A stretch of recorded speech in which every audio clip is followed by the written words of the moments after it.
Alors, je vais devoir faire des petits changements dans ce podcast Connexion Primordiale. Parce que, évidemment, quand j'enregistre le podcast en marchant, ça m'oblige à respirer par la bouche, ce qui, en définitive, n'est pas une bonne idée pour moi. Donc, soit je vais faire des podcasts un jour sur deux, soit des podcasts plus courts.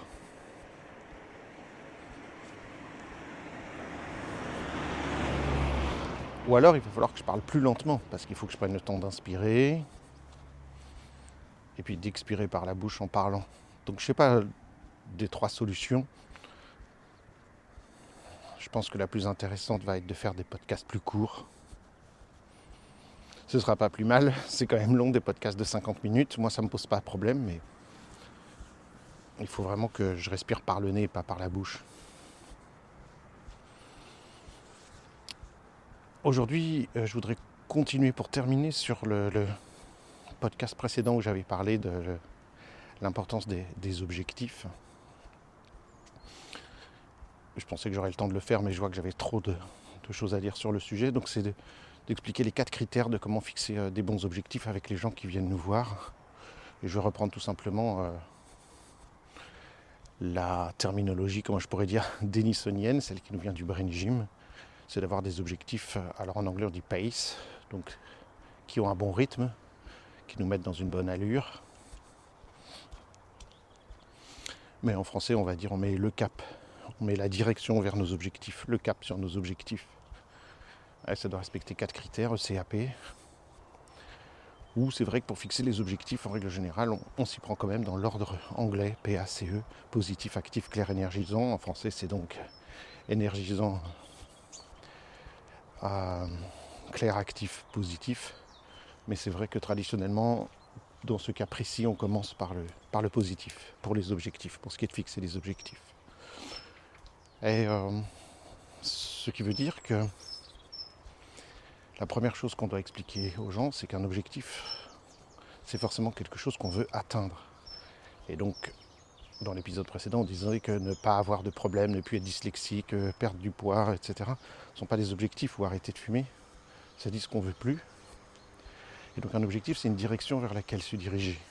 Qu'est-ce que je veux obtenir comme résultat ?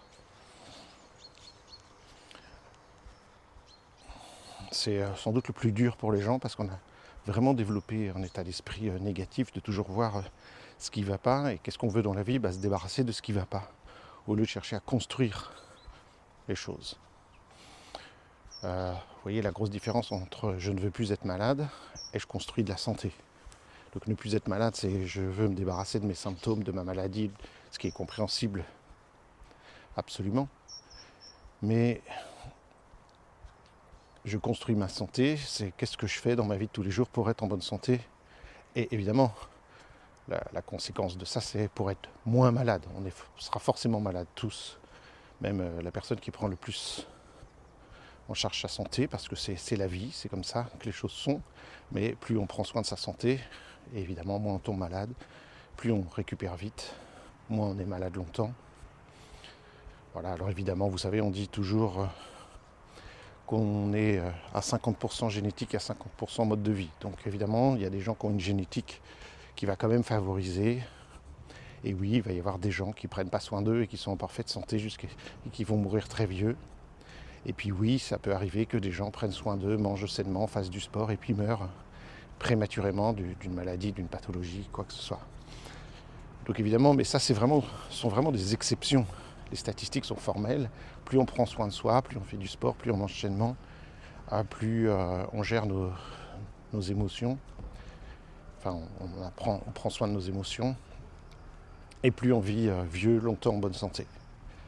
Donc, je donnais juste l'exemple auquel moi je suis.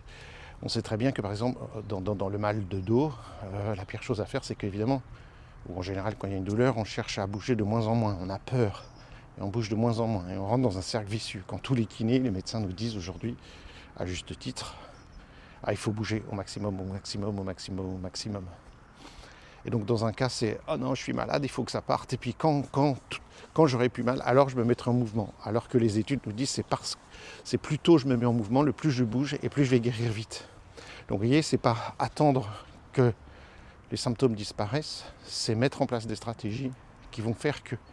Mais c'est de construire des stratégies. Donc le positif, c'est le P de positif, c'est qu'est-ce que je veux développer dans ma vie, quelles compétences, quelles qualités, quel savoir-faire. Se débarrasser de quelque chose n'est pas un objectif. Je n'ai plus de problème en remplissez les blancs, orthographe, je n'ai plus de problème de phobie, je n'ai plus de problème de stress, je n'ai plus de problème avec mon patron, j'ai plus de problème de communication, j'ai plus de problème émotionnel. Ça marche pas, comme je vous l'ai dit, ça peut pas fonctionner de cette manière-là. Et l'idée, c'est qu'est-ce que tu veux développer ? Je communique sainement, j'apprends à communiquer de telle manière avec mon patron, avec mes enfants, je mets en place telle stratégie, je fais du sport tant de fois par semaine, je mange... Voilà, je suis dans le champ et il y a un gros camion au milieu du champ. Alors je vais laisser passer le camion, ou plus exactement, je vais doubler le camion puisqu'il est à l'arrêt.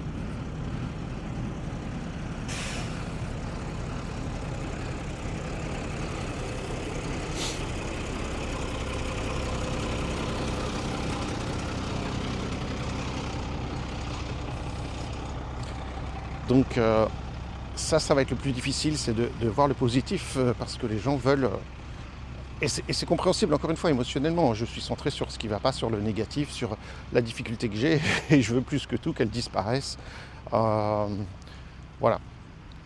Donc, qu'est-ce que je veux mettre en place ? Quelle stratégie ? Qu'est-ce que je dois développer ? C'est vraiment une notion de coach, de coaching. Tu rencontres un coach, qu'est-ce que tu veux obtenir ? Quel résultat ? T'en es où dans ton entraînement ? Est-ce que tu vises un championnat ?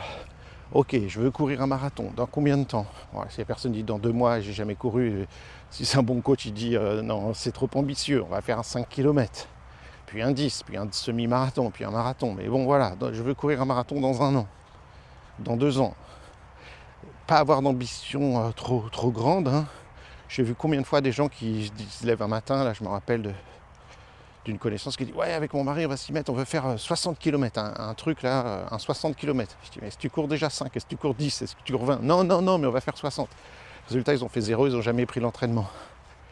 Donc on va commencer par des petits trucs où j'ai une satisfaction d'avoir atteint la chose. Vous imaginez un enfant qui vient me voir parce qu'il a 5 sur 20 en orthographe régulièrement, c'est quoi mon objectif ? D'avoir 20 sur 20.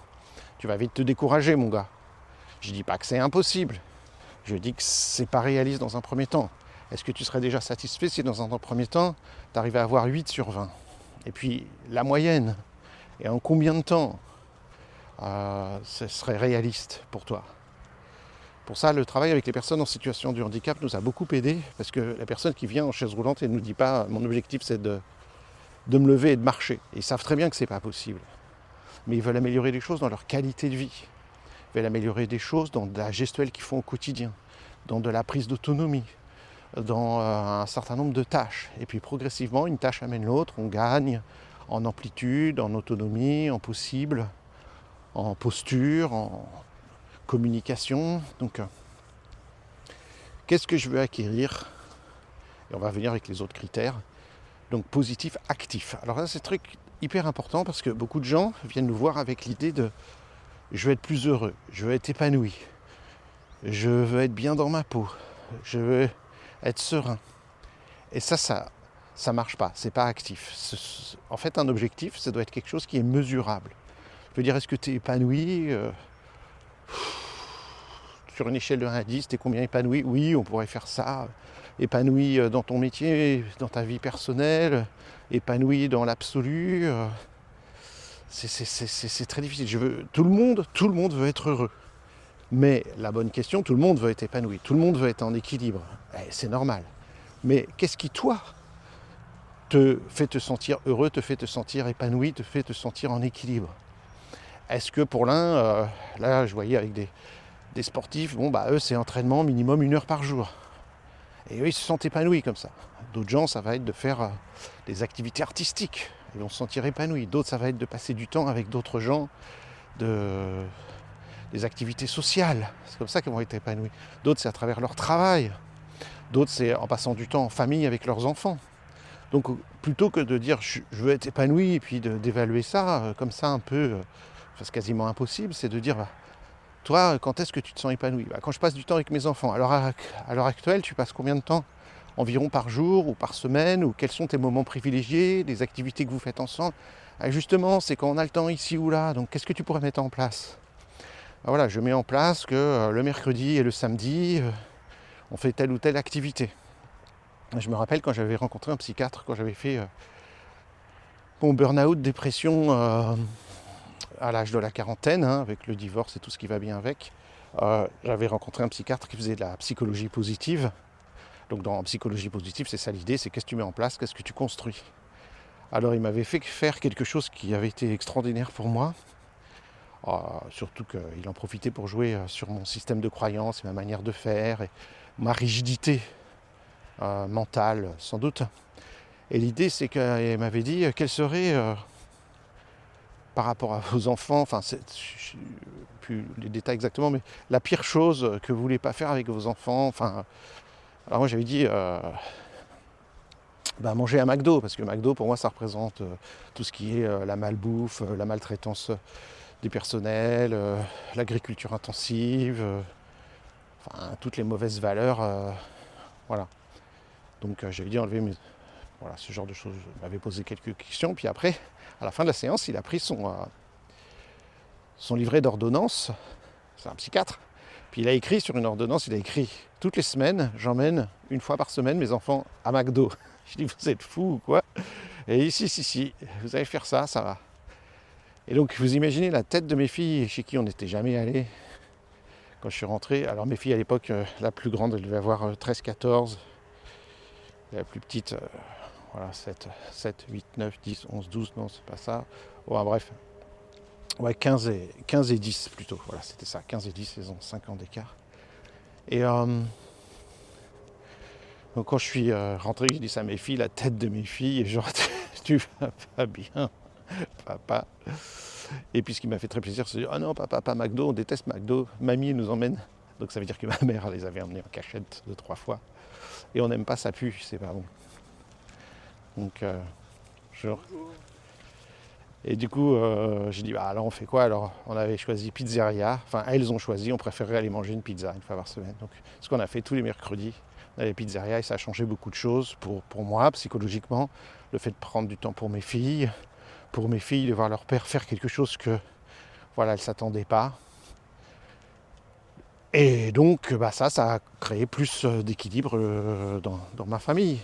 Donc c'est très concret, évidemment, tu vas voir le psychiatre et puis tu dis, psychiatre, ça va pas bien, donnez-moi un médicament pour aller bien, ou dites-moi quoi faire pour aller bien, je ne veux plus me sentir angoissé, je ne veux plus me sentir stressé, je ne veux plus, etc. Et là, il dit, voilà ce que vous allez mettre en place. C'est actif, c'est concret, ce qui fait que quand je suis retourné voir le psychiatre quelques temps après, il dit, alors est-ce que vous avez mis en place ? Alors j'ai expliqué, finalement c'est pas McDo, c'est la pizzeria. Il dit, très bien. Et combien de fois par semaine ? Et qu'est-ce que ça vous fait ? Est-ce que vous avez fait ? C'était une fois par semaine, donc voilà. Est-ce qu'on l'a fait ? Comment vous vous êtes senti ? Qu'est-ce que ça a créé dans la relation avec vos enfants ? Vous voyez, ça c'est très concret, c'est le A de actif, je peux l'évaluer. Quelqu'un dit, je me remets en forme, je me mets à faire du sport, voilà. Pour me sentir épanoui, je me mets à faire du sport. Ok, super. Mais concrètement, c'est combien de fois par semaine ? Combien de temps ? À quel moment de la journée ? Donc c'est très actif. On va voir le prochain critère, c'est le C pour clair. Et dans clair, il y a aussi la notion de concis. Voilà, Paul Denison disait toujours, un enfant doit pouvoir le comprendre, votre objectif. Si un enfant ne comprend pas votre objectif, c'est trop alambiqué, c'est trop compliqué. Donc le C, c'est clair, c'est évident. Quand je pense, c'est pas « Ah, je fais ceci pour m'épanouir et être plus heureux dans ma vie de tous les jours. J'harmonise ma vie, des trucs comme ça. » Ça veut dire quoi ? Je ne comprends pas, moi. Concrètement. Donc C, ce sera le clair. Mais là, on est dans le A de actif. Le A de actif, ça doit être une action qui est mesurable. Donc voilà. Tu fais du sport, combien de fois par semaine, combien de temps ? Je commence par faire 10 minutes par jour, ou 10 minutes un jour sur 2. Et là, évidemment, ça répond à la question, si tu fais ça, est-ce que déjà tu seras satisfait ? Oui, ok, on commence par ça. Ça ne veut pas dire qu'au bout d'un mois, on n'augmentera pas la dose, la fréquence, le volume d'entraînement, je ne sais pas quoi. Mais premier truc, c'est un objectif doit être absolument actif, je peux le mesurer. Et donc ça veut dire que dans un instant, je vais demander à la personne, ok, mime-moi ton objectif, ça va être très important. Montre-moi ce que tu veux faire. Mime-le-moi. Si je ne peux pas me le mimer, les personnes disent j'ai aucune idée comment je peux mettre ça en action. C'est qu'à la base, on n'est pas dans un bon objectif. Quand un enfant vient me voir et dit j'améliore mon orthographe, mime-moi, améliore ton orthographe, c'est pas possible. En revanche, je mémorise tel type de vocabulaire, je comprends telle règle de grammaire, j'ouvre mon cahier et j'apprends mes leçons. Et ben, je peux lui faire mimer tout de suite. Il mime, il s'assoit, il prend son cahier, il l'ouvre et il fait comme s'il apprenait ses leçons. Ou il fait des lignes d'écriture. Ou voilà. Quelqu'un qui dit je m'entraîne 3 fois par semaine, je dis alors mime-moi. Alors il mime, il est en train de s'entraîner, je fais ça. Ok. La personne vient me voir et me dit il y a des problèmes avec mon patron, je ne veux plus avoir de problèmes avec mon patron. C'est pas un objectif actif. Donc ce serait quoi le truc? Je vais voir mon patron pour lui dire qu'il y a des choses qui vont pas. Ok, mime-moi le truc. Et la personne mime bonjour patron, toc toc toc, rentre dans le bureau et tout. Je vous écoute. Et là il mime le truc, il est en train de parler à son patron. Donc si la personne peut tout de suite mimer, c'est qu'on est dans un bon objectif. En tout cas, ça répond aux critères. C'est actif. Sans quoi, c'est pas le cas. Donc, c'est quelque chose que je peux évaluer facilement et que quand je vais revoir la personne, elle peut tout de suite me dire oui, il y a du changement dans tel ou tel niveau. Parce que c'est concret, actif. J'ai des exemples. J'ai travaillé beaucoup avec des musiciens ou des sportifs qui me disent je fais tel chrono, je fais tel truc. Pour les musiciens, je suis capable aussi. Des fois, c'est aussi clair que ça. Je dis aux musiciens là, tu es en train de travailler quel morceau, qu'est-ce qui se passe? Là, j'ai du mal à passer tel accord. J'ai du mal avec tel rythme, c'était très précis parfois avec des musiciens qui viennent avec leur partition, puisqu'une fois qu'ils ont compris le truc, c'est là, ce bout de partition, j'y arrive pas, j'ai du mal à le jouer, je m'y trompe, je me trompe. Donc je lui mime, sors ta partition, mime ton instrument. Alors des fois des gens amènent leur instrument, c'est une flûte à bec, ça va, quand c'est une guitare, ça va.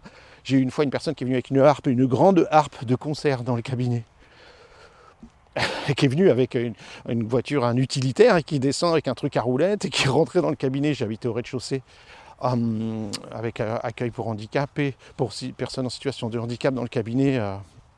Donc c'était faisable.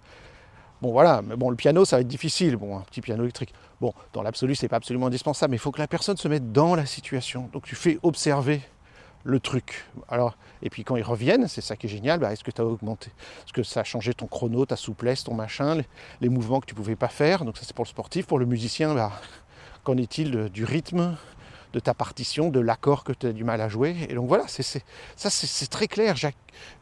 Encore une fois, on est plus coach que thérapeute. On n'est pas du tout thérapeute. D'ailleurs, en IMP, on n'est pas des accompagnants thérapeutes. On est, moi, coach... c'est pourquoi je ne choisis pas ce mot, parce que c'est un peu galvaudé, tout le monde est coach de ceci. Je garde le terme de coach pour vraiment les coachs sportifs, les préparateurs physiques, etc. Bon, il y a les coachs de vie, il y a les coachs ceci, cela. C'est des entraîneurs, ok. Personnellement, c'est pas que j'aime pas le mot, mais je préfère le réserver aux gens dont c'est vraiment, vraiment le métier. Il y a des vraies formations de coach, on ne s'improvise pas coach. Nous, on n'est pas coach. On n'établit quand même pas des programmes avec les gens. Bref. Mais on accompagne les gens dans une direction, on les aide à trouver une direction de vie. J'appelle ça DVP, direction de vie primordiale. Trouver les choses qui sont primordiales pour moi, essentielles, et qui doivent donc être positives, actives et claires. J'ai déjà commencé à expliquer. J'ai déjà donné le truc de Denison, c'est un enfant doit comprendre votre objectif. Si c'est trop long, donc c'est pourquoi on dit aussi que ça veut dire concis. Si c'est trop long, si c'est trop alambiqué, donc c'est pas clair, si on ne peut pas le c'est comme comprendre, ça ne va pas.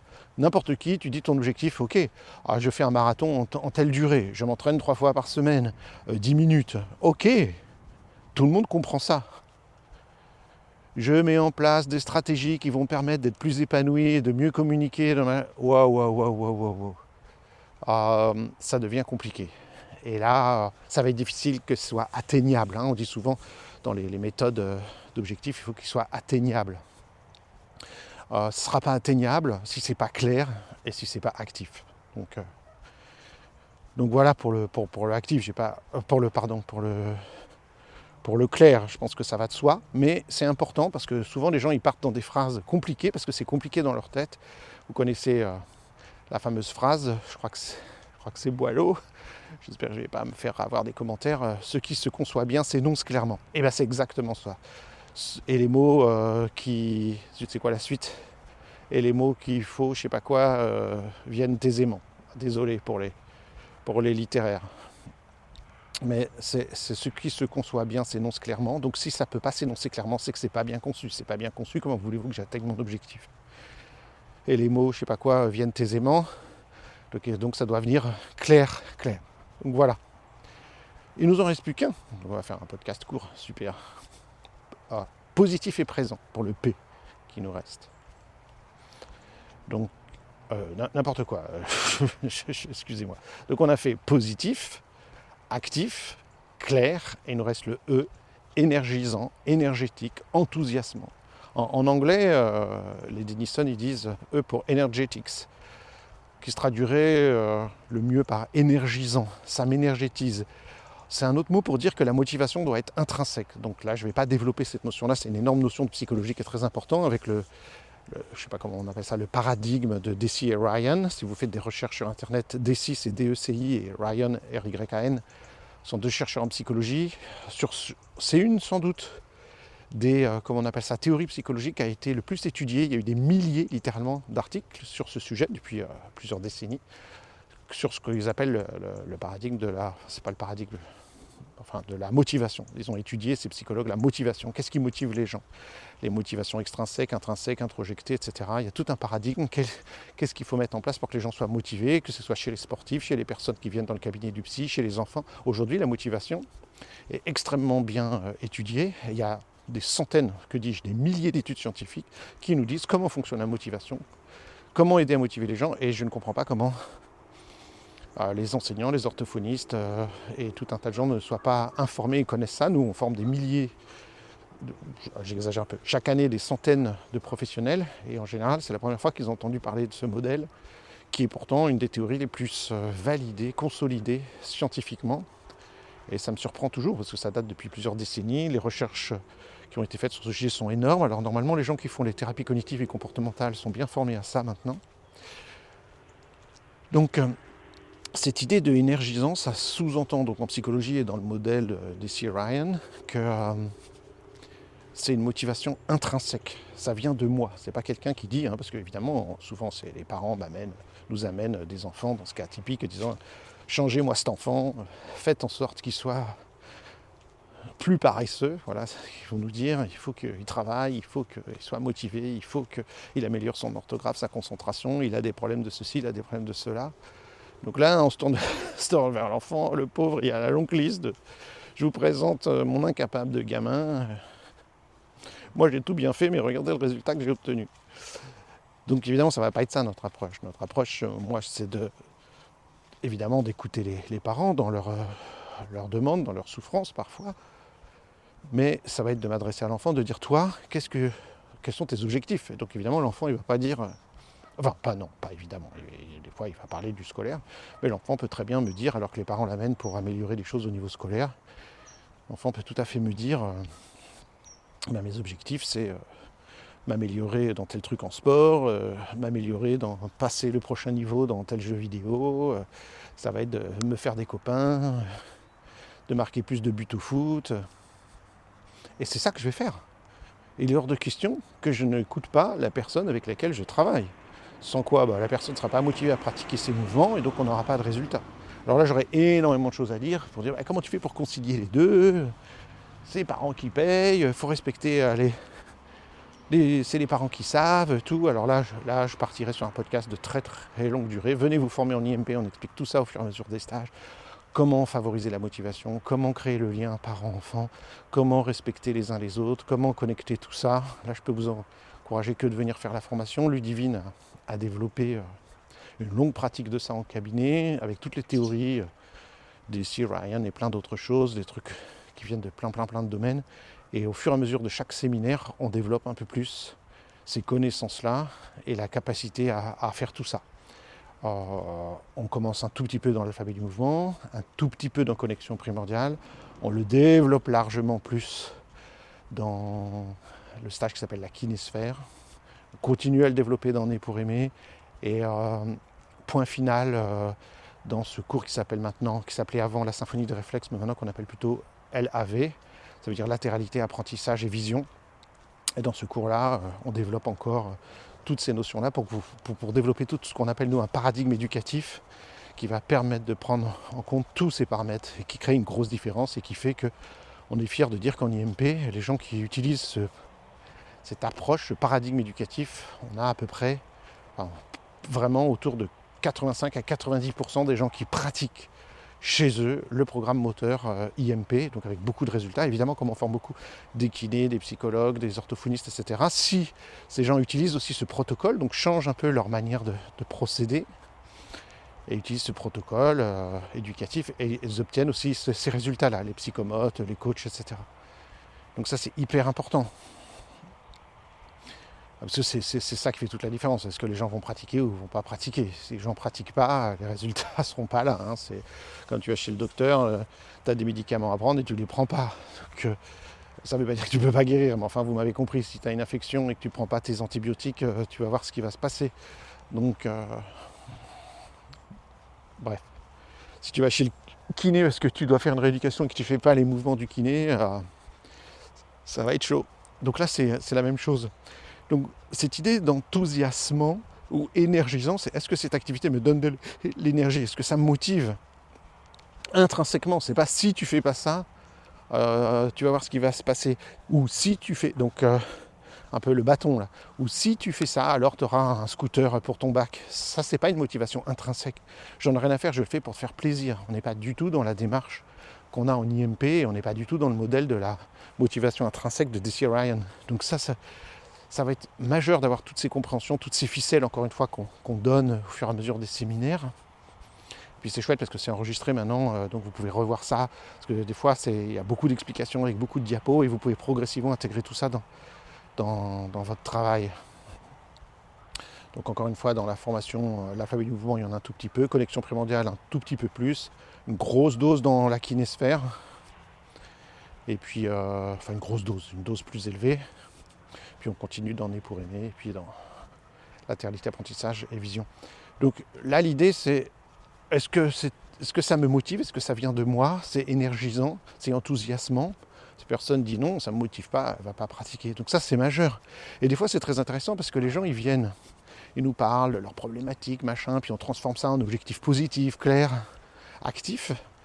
Puis on arrive à la dernière question, on dit alors est-ce que ça vous motive, est-ce que ça vous énergétise si vous obteniez ça, est-ce que ça vous énergiserait, est-ce que ça vous enthousiasme? Et finalement on dit ah ben non, pas du tout. En fin de compte, c'est parce qu'ils avaient, c'est souvent quand la société me dit que je devrais être bon en ça, la société me dit que je devrais ressembler à ça, ou mes parents me disent, ou ma femme me dit, ou mon mari me dit, ou mes proches me disent, mais en vrai moi, intrinsèquement, j'en ai rien à faire. Donc je suis venu un peu par pression, on va dire sociétale, sociale, qui est parfois, c'est moi qui me fais tout seul, hein, mais qui me met la pression tout seul. Mais en vrai, ça ne me motive pas, en vrai, je n'ai pas un véritable intérêt là-dessus. C'est pour ça que je parle de dynamique de vie primordiale, DVP. Si j'ai passé une dynamique interne dans ma vie primordiale, de quelque chose qui...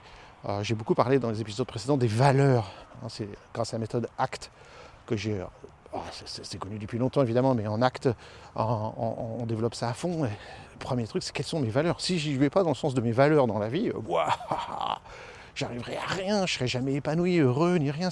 Est-ce que la vie que je vis correspond aux valeurs que j'ai?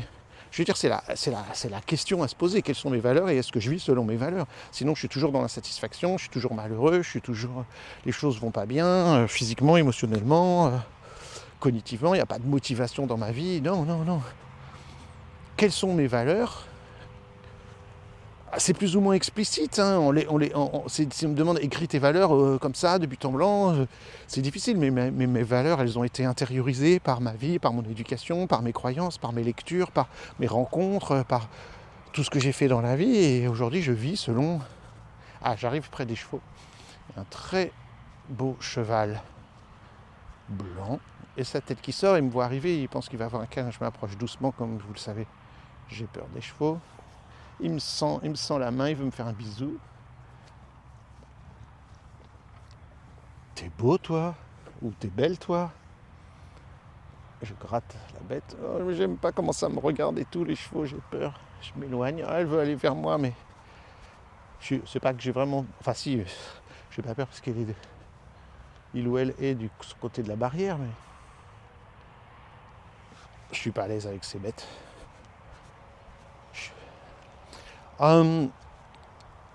Voilà, bah du coup, j'ai perdu le fil. Moi, c'était plus important le cheval, non? Est-ce que je vis selon mes valeurs? Est-ce que je vais dans la direction, hein, c'est ça, c'est le cap. Est-ce que je vais dans la direction que je donne à ma vie? Est-ce qu'il y a une direction que je donne à ma vie? Si vous ne savez pas où vous allez, disait Denison, il y a de fortes chances pour que vous arriviez ailleurs. J'en ai beaucoup parlé dans le podcast précédent. Donc franchement, là, quand on arrive à cette question, c'est là où beaucoup de gens disent « Bah non, finalement, fondamentalement, ils disent pas ce mot, c'est moi qui le dis, mais c'est pas, en vrai, c'est pas leur direction de vie, leur dynamique. J'aime bien ce mot, de vie primordiale. Non, c'est pas ma dynamique de vie. En fin de compte, j'en ai pas vraiment d'importance de ça. Alors du coup, bah là, il y a une nouvelle page qui se tourne pour eux. Dit, bah alors c'est quoi vos motivations dans la vie? Tu vas où? Et là, ça change tout, quoi.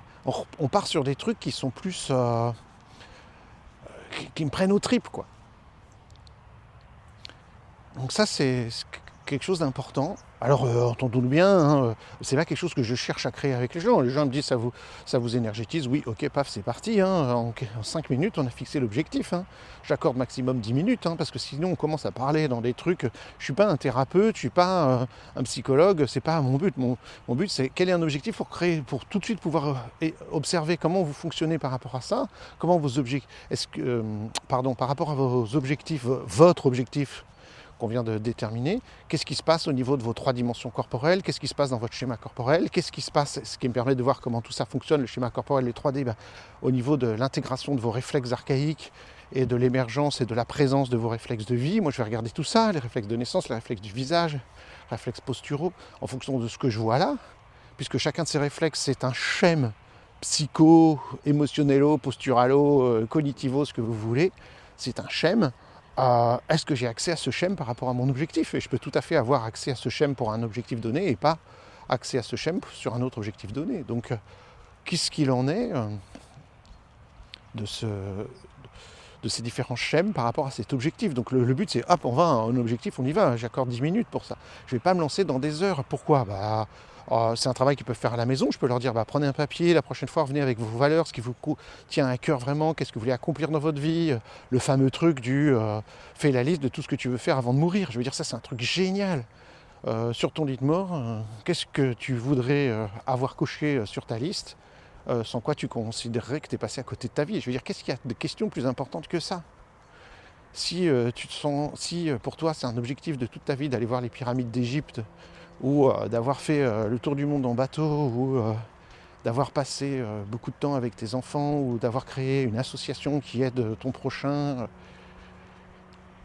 que sais-je, d'aller aider les émigrés. Nous, on travaille beaucoup. Là, je suis habillé comme d'habitude en Sea Shepherd. Nous, on est à fond dans les activités de Sea Shepherd parce qu'on est d'accord, on est plus que d'accord avec Paul Watson. Si l'océan meurt, nous mourrons. Et malheureusement, c'est pas que nous qui mourrons, c'est beaucoup de vie sur la planète. Ce qui est en train de se passer. Les océans sont en train de crever, la planète est en train de crever. Donc pour moi, bien sûr, je voudrais pouvoir aider plus les immigrés, les gens qui souffrent, les pauvres, les machins. Plus jeune, j'ai fait ça aussi, grâce à mes parents. Mais aussi la sauvegarde de l'environnement et tout un tas de choses. Donc des gens, ça va être, et j'en vois chaque année, s'engager dans l'association Sea Shepherd, pas forcément en allant sur les bateaux et en s'interposant entre les baleines et les baleiniers illégaux qui font de la pêche illégale, mais aussi en travaillant dans l'association, en faisant des trucs artistiques pour l'association pour faire connaître, en faisant des stands, en faisant d'autres activités, voilà, des gens je vois qui vont sur les plages ramasser des détritus, etc. Donc sur mon lit de mort, si j'ai pas fait ça et ça et ça, je penserais que j'ai raté ma vie, et a priori on n'en a qu'une. Donc c'est pas genre c'est pas grave, ce sera pour la prochaine fois. Ça marche pas comme ça. Si j'ai pas rencontré des gens, je voudrais apprendre le chinois. Je dis ça parce que c'était un de mes objectifs dans la vie. Bon, ça m'a à moitié foiré, mais c'est pas grave. J'ai passé un an à étudier le chinois, je suis allé en Chine, j'ai découvert une autre culture. Ça a été pour moi une expérience fantastique. Dans le cadre de l'IMP, je voulais comprendre des choses sur le mouvement tel qu'il est conçu en Chine, philosophie russe, et c'est pour ça que je me suis mis au systéma, c'est pour ça que j'ai voulu devenir professeur de Qigong et apprendre le chinois. Et j'ai aussi étudié bien avant ça la médecine chinoise, etc. Mais en apprenant aussi un peu des trucs sur les caractères chinois. Bon, en définitive, je ne parle pas du tout chinois. Je sais dire bonjour, au revoir, quasiment rien. Je sais dire voilà, bonjour, ni hao. Je m'appelle Paul, wo she Paul. Je sais dire wo she fa go Jen, je suis français. Voilà, 2-3 trucs. En plus, j'ai oublié, ça fait des années que j'y suis allé. Donc, bref, c'était pour moi un objectif hyper important. Et avant faire mon voyage en Chine, que j'avais anticipé 2 ou 3 ans à l'avance, j'ai appris le chinois, j'ai rencontré des gens, je suis allé suivre des cours de Qigong avec des Chinois, enfin chinoises en l'occurrence, fait des stages, étudié tout un tas de trucs, et puis voilà, et puis pour moi c'était une méga expérience, donc c'était tout un parcours. Et voilà, je suis content d'avoir fait ça. Alors maintenant, je ne veux plus faire ce genre de choses parce que je ne veux pas voyager en avion, donc je ne voyage pas en avion, sauf quand c'est pour des cas très précis pour le boulot. Par exemple, là, on a donné un cours en Guadeloupe, donc qu'est-ce qui est mieux écologiquement? Faire venir 15 personnes en France pour suivre notre cours qui viennent de Guadeloupe chez nous, ou faire déplacer juste le formateur? Donc évidemment, il n'y a pas photo. Donc, mais pour le point de vue de l'amusement personnel, c'est un choix où moi, je vous parle des valeurs, je me sens pas en accord avec mes valeurs d'utiliser l'avion. Alors, j'ai un frère qui habite à Tahiti et j'aimerais bien aller le voir, mais c'est 24 heures d'avion. Donc, si je veux aller voir mon frère à Tahiti, ce serait toute une expédition, vous imaginez, de semaines pour aller là-bas. J'imagine en train, puis après prendre le bateau, pendant je sais pas combien de temps ça met pour aller jusqu'à Tahiti en bateau, ce serait toute une expédition. Pourquoi pas? C'est un projet de vie phénoménal. Est-ce que pour mes 60 ans, des gens m'avaient dit, ouais, pour tes 50 ans, tu vas aller voir ton frère à Tahiti et tout, tu vas faire tout un trip, tour du monde pour aller voir ton frère. Et dit, ah oui, je veux bien, mais j'ai un job. je peux pas arrêter mon job pendant un an. Donc peut-être que quand j'aurai 80 ans, je pourrais m'arrêter pendant un an et faire des visios à partir du bateau, que sais-je. Et j'aimerais bien aller à Tahiti, mais en avion, ce serait contraire à mes valeurs. Et je ne juge pas de gens, si vous allez en avion et tout, je ne suis pas en train de dire les autres c'est mal. Voilà. Quand j'étais plus jeune, oui, je croyais que mes croyances étaient valables pour tout le monde et qu'il fallait imposer en quelque sorte, mais tout le monde doit être végétarien, tout le monde doit marcher pieds nus, tout le monde doit... Non, mais heureusement j'ai fait la paix avec ça depuis longtemps. Pourquoi? Parce qu'en vieillissant, tu te rends compte qu'un truc que tu croyais vrai un jour, tu ne le crois plus quelques temps après. Ce que tu croyais être vrai, finalement, n'est plus vrai. Et que des choses que tu croyais jamais qui t'intéresseraient et que tu ferais, tout d'un coup, tu te mets à le faire. Donc tu commences à prendre de la perspective, de la distance, dis, ah oui, avant je croyais ça, maintenant j'y crois plus. Je crois même l'opposé. Donc là, ouais, il faut absolument manger le matin, sinon c'est très mauvais pour la santé de ne pas manger le matin, tu vas grossir et tout. Et puis après, non, il faut jeûner le matin, il ne faut pas manger. Bon, l'alimentation, évidemment, c'est tellement énorme, tout le monde dit tout et son contraire. Mais... Donc voilà, énergisant, c'est ce qui me motive. Oh, je m'approche de la route. C'est toujours embêtant. Énergisant, c'est vraiment ce qui me motive, ce qui me met en action dans la vie. Donc je ne vais pas rentrer dans la philosophie avec les gens. C'est pas les gens arrivent dans mon cabinet et puis je leur dis, voilà, on va évaluer vos valeurs les plus profondes. Pourquoi pas? Mais c'est trop ambitieux dans un premier temps. Les gens, ils vont s'enfuir. Puis il y en a pour des heures. Je vais couper le micro, je le rallume plus tard. Donc effectivement, on pourrait passer beaucoup de temps avec les gens si on était psychologue ou coach ou quoi. Et je dis, j'ai rien contre à la base de passer tout ce temps à identifier nos valeurs. Mais c'est pas ce que nous on fait, parce qu'on va commencer par des objectifs très concrets. On est vraiment sur le positif actif clair. Et puis progressivement, les gens viennent nous voir, parce que la première fois, ils n'ont pas cette notion qu'on va travailler sur des objectifs. Même si on l'écrit sur nos paperasses ou nos sites internet, les gens n'ont pas forcément lu ça, parce que 90% des gens viennent nous voir par le bouche à oreille, parce que c'est leur leur médecin, leur orthophoniste, leur kiné, leur psy qui nous a dit de venir nous voir, ou tout simplement de bouche à oreille, des amis, d'autres parents qui sont contents du travail qu'on a fait avec leurs enfants. Donc 9 fois sur 10, les gens ils savent pas vraiment ce qu'on fait, puis ils savent pas qu'on va travailler sur objectif. On dit viens voir Paul, va chez Paul, ça a aidé mon enfant, je sais pas quoi, puisque c'est vraiment avec les enfants que j'ai travaillé principalement toute ma carrière, même si j'ai travaillé avec des adultes aussi. Donc la première fois, on va aller travailler sur un objectif, et puis la personne va faire un petit mouvement qu'on va lui montrer pendant quelques jours à la maison. Puis au bout d'une semaine, ils voient les résultats que ça a donné, et puis tout d'un coup, ils deviennent ambitieux de travailler sur d'autres objectifs. C'est toujours comme ça. Moi, mon symbole de ça, c'est la spirale. C'est pas une ligne droite, c'est une spirale, c'est pas un cercle non plus, c'est une spirale. La vie, c'est toujours grandissant, c'est une spirale qui commence petit puis qui va de plus en plus grand. J'apprends de plus en plus, je découvre de plus en plus, j'ai de plus en plus de projets, de rêves, d'ambitions. J'entendais hier une phrase dans un podcast de quelqu'un qui disait que, je suis désolé, les citations, etc., je suis pas très bon à retenir les noms, mais telle personne qui disait que si à un moment dans la vie, tu as plus de souvenirs que de projets, c'est que tu es en train de vieillir. Donc l'idée, et c'est une personne qui n'est pas toute jeune qui disait ça.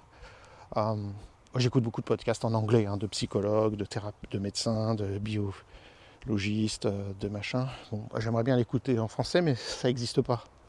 Donc je suis bien obligé de trouver les informations là où elles sont. Donc qui disait ça. Si dans la vie, tu as plus de souvenirs ou de regrets ou de je sais pas quoi que de projets, c'est que tu es en train de vieillir. Donc quels sont tes projets? Et plus on avance dans la vie, plus on devrait avoir des projets, des ambitions, plus je sais que je m'approche de mon lit de mort, et plus je me dis où j'en suis dans créer ce que je veux avoir vécu dans ma vie, créer du bien autour de moi, etc. Donc, je veux dire, combien de fois j'ai dit dans ma vie, et je le pense sincèrement, je dis je trouve que je fais ce métier qui me fait gagner ma vie et qui me permet d'acheter à manger, d'avoir un toit, etc. Mais je dis j'ai tellement de chance de faire ça, je veux dire je le ferai gratuitement. Je suis tellement heureux d'enseigner, de rencontrer des gens, de partager avec eux. Pour moi c'est une passion, c'est hors de question. C'est pour ça que j'avais déjà beaucoup parlé de l'histoire de la retraite. Quand est-ce que tu comptes prendre ta retraite? Mais pourquoi voulez-vous que j'arrête de faire ce que j'aime et ce qui me passionne? Tant qu'on a la santé, on continue. Puis si on perd un peu la santé, on peut diminuer l'intensité, etc., la fréquence, bien sûr, mais d'abord je cherche à faire le maximum pour ma santé, et puis j'ai pas, en tout cas, j'ai pas de projet d'arrêter. Bon, peut-être ça se trouve à 64 ans, j'arrête tout. Bon, là, ça m'étonnerait vu ce que j'aurai en retraite en tant que personne qui a été à son compte toute sa vie et qui n'a jamais cotisé au truc facultatif, qui n'est pris que la retraite obligatoire. Donc retraite obligatoire de profession libérale, autrement dit, je me retrouverai comment on appelle ça, au minimum, quelques centaines d'euros par mois. Je crois que mon comptable m'avait dit 800 euros par mois. Donc évidemment, j'ai pas l'intention de prendre ma retraite parce que 800 euros par mois, ça va être difficile. Mais qu'est-ce qui m'enthousiasme dans la vie? Mais on commence par des petites choses, et puis une chose amène l'autre. Donc ça va être ça, cette notion d'objectif. Mais évidemment, derrière, il y a mes valeurs aussi. Si les gens reviennent, ils vont creuser les choses. Je vais vous donner juste un exemple de gens qui viennent nous voir et qui commencent par dire, je veux m'améliorer à telle chose.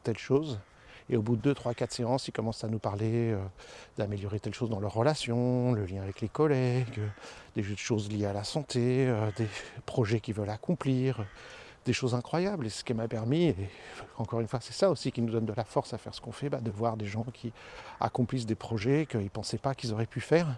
Ils viennent nous voir parce qu'au début, il y a un tout petit truc.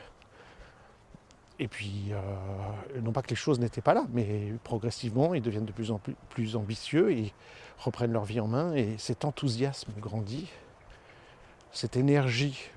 Encore une fois, les Denison disent, ça doit être énergisant. Donc si ça m'énergétise, je vais avoir plus d'énergie. Si je dois plus, je reprends le gamin tout simplement à l'école qui a des difficultés d'orthographe, qui doit lutter, faire des exercices, galérer et tout. S'il a pu à galérer, à se battre contre ses difficultés d'orthographe, toute cette énergie qui est mise à chercher à résoudre ses problèmes d'orthographe, elle va se transformer en quoi? Je veux dire, je vais l'utiliser à autre chose. à faire du sport, à faire des machins que j'aime faire, des activités artistiques. Et donc ça va me donner encore plus d'énergie. Avec cette énergie, je vais pouvoir faire encore plus de choses, et encore plus de choses, et plus de projets, et grandir, mieux réussir dans ce que j'entreprends. Et voilà, ça fait ce qu'on appelle une boule de neige. Ça fait boule de neige qui grossit au fur et à mesure qu'elle descend la pente. Ben, c'est comme ça que devraient être nos vies. Je disais la spirale, mais c'est la boule de neige, c'est la bonne métaphore aussi. C'est qu'au fur et à mesure de ma vie, je me développe plus, je m'épanouis plus. Et les statistiques sont formelles, hein. On est plus heureux, l'âge où on est le plus heureux, c'est à partir de 60 ans. On est plus heureux à 60 qu'à 50 qu'à 40. Évidemment, les gens qui ont 20 ans, 30 ans, 40 ans n'imaginent pas une seule seconde. S'ils disent, bah non, tu vas être vieux, tu seras pas en bonne santé et tout, ce qui est évidemment déjà une vision complètement fausse de la vieillesse, etc. Mais du vieillissement, du processus de vieillissement. Mais ce qui se passe, principalement, les psychologues ont étudié ça, c'est pas du tout de l'histoire de la retraite, etc. C'est que passé un certain âge, la cinquantaine bien avancée, et évidemment 60 ans encore plus, on arrête de se mettre la pression. On arrête de se mettre la pression. Il faut que. Ah, sans arrêt, je dois faire ça pour être heureux, il faut faire ça. Si tu n'as pas ta Rolex à 50 ans, c'est que tu as raté ta vie. C'est exactement ce que nous dit la société. Si tu n'as pas une grosse voiture, si tu n'as pas une grosse baraque, si tu n'as pas 2 enfants, si tu n'as pas... Et tout le temps, est-ce qu'on doit se comparer à... Ça nous pompe notre énergie. Je suis dans le E de énergie, ça me pompe mon énergie et ça m'angoisse, ça me stresse, ça me fatigue, ça me fait passer à côté d'une vie épanouie, en fin de compte. Le E pour être est-ce que c'est épanouissant pour moi, énergisant, enthousiasmant. Donc c'est ça l'idée, à partir de 50 et quelques, et encore plus évidemment à 60 ans, on a fait la paix avec soi, avec toutes les... On a revu ses ambitions à la baisse, en termes d'argent, de vie... Voilà, on vit les trucs, quoi. Et ça, on peut le faire à 30 ans. Je connais des gens qui ont fait ça à 29 ans et qui vivent une vie avec leurs valeurs. Je connais des jeunes, là je pense à une psychomote que j'ai en tête, qui a fait psychomote et tout, et qui décide d'aller vivre dans une cabane avec un copain qui est plus jeune qu'elle, agriculteur, et de laisser tomber la vie trépidante, de décider de travailler moins, mais de faire ses propres légumes, etc. à 29 ans. Ah non, 35 ans. Mais c'est possible, et j'en ai connu d'autres. Dans nos séminaires, on voit des jeunes qui décident de changer de vie, qui abandonnent, qui disent non, je veux pas cette vie-là. La route. Je veux pas cette vie-là que la société veut m'imposer pour bien faire. Donc, vous voyez, je prends du temps sur le E de énergisant parce que, en fin de compte, c'est ça le truc. Est-ce que mes objectifs, ça va me donner de l'énergie qui va me permettre d'évoluer dans la vie? Si la réponse est non, trouve un autre objectif, quoi. Mais c'est pas à moi de le dire. J'avais un professeur qui disait, quand j'étais tout jeune et que j'ai commencé à me former à tout ça, si quelqu'un... Ça, c'est très important aussi, parce que là, je suis en train de vous dire des choses, tout d'un coup, on a l'impression d'avoir un grand savoir. Voilà, on va savoir comment fixer des objectifs dans la vie, on va pouvoir aider les autres, on a hâte d'accueillir les autres et de dire, voilà, c'est quoi tes valeurs, c'est quoi tes objectifs, tu vas voir, Attention. Et ce professeur, ça m'a beaucoup marqué, c'était tout bête, il disait, quelqu'un il vient de voir, il a le cancer et puis un petit bouton sur le nez, puis toi, tu as le traitement pour le cancer. Mais il vient de voir pour le bouton sur le nez. Tu t'occupes du bouton sur le nez. Tu ne peux pas faire quelque chose s'il n'y a pas une demande, si la personne n'est pas prête à entendre ce que tu peux lui proposer. Donc moi, je connais des tas de choses, j'ai lu des tas de bouquins, j'ai fait des centaines de formations dans ma vie, j'ai suivi des tas de gens, je suis arrivé à l'âge où j'ai fait la paix avec moi-même, tout un tas de choses. Ouah, j'ai la grande sagesse et je vais vous imposer ma grande sagesse et je vais vous la dire. C'est un gros danger des thérapeutes. De certains thérapeutes, surtout les thérapeutes sauvages ou les thérapeutes qui n'ont pas de formation initiale, ce qui est mon cas, c'est le grand danger. Enfin, je me considère ni comme un thérapeute, mais ce que je veux dire, que je n'ai pas de formation initiale justement dans tous ces domaines-là, donc il faut être hyper humble. C'est que tout d'un coup, et ça se comprend parce que les gens en général, ils se tournent vers une méthode, une thérapie ou quelque chose, parce qu'ils en ont trouvé sens pour eux, parce que ça fait sens pour eux, parce que peut-être ça les a aidés eux. Donc ils pensent que c'est une vérité universelle qui va s'appliquer à tout le monde. Nous, on connaît, je suis très content de travailler avec le laboratoire Volodalen maintenant, ils disent, voilà, on a tous des préférences naturelles qui sont différentes. Quand tu croises les mains, toi, tu as le pouce droit ou le pouce gauche dessus. Tu es plutôt, quand tu cours, une prédominance aérienne ou prédominance terrienne. Et il y a plein de choses comme ça. Est-ce que tu fais plutôt un effort sur l'inspire ou sur l'expire? On a des prédominances. Donc ça veut dire qu'on est tous différents. Alors évidemment, si tu croises des différents schémas entre nous en IMP, c'est quelle est ta dominance œil, main, pied, oreille. Et donc on a tous des dominances différentes pour prendre des informations, pour agir, pour bouger.